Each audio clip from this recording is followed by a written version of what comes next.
আসসালামু আলাইকুম আব্বু, আমাকে কি ডেকেছো? ওয়ালাইকুম আসসালাম বাবা, কি করছিলে?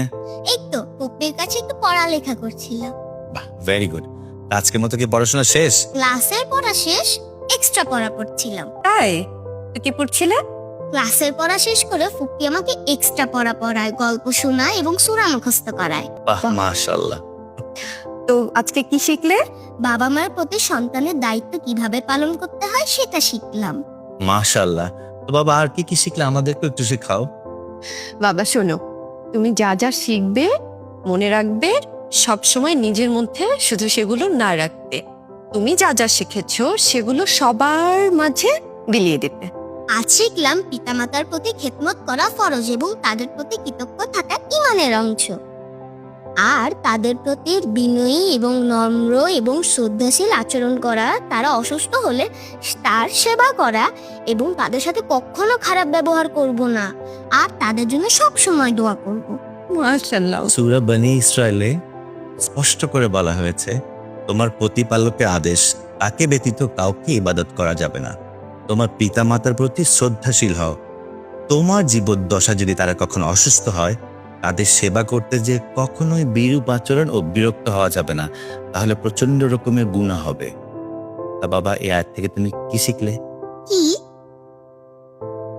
এই আয়াত থেকে শিখলে তুমি তোমার পিতামাতার প্রতি শ্রদ্ধাশীল হবা এবং তুমি আল্লাহর কাছে অনেক দোয়া পাবা।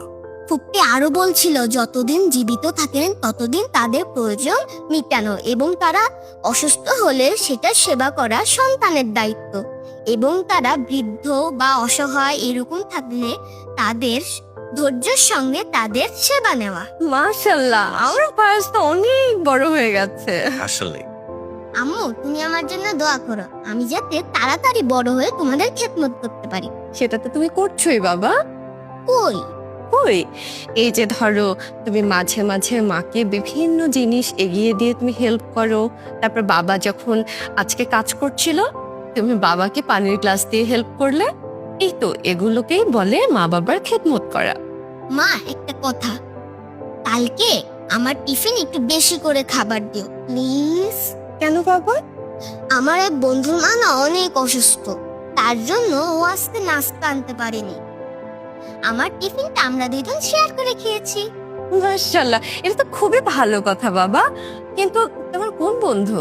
না না, বলা যাবে না, তার নাম বলা যাবে না। সেই দিনই তো দাদু শিখিয়েছে, কারোর উপকার করলে তার নাম বলা যাবে না এবং সেই উপকারের কথাটাও গোপন রাখতে হবে। ঠিক আছে, তোমার বন্ধুর পরিচয় দিতে হবে না। আমি কালকে তোমাকে আরেকটু নাস্তা বাড়িয়ে দিব, ঠিক আছে? এখন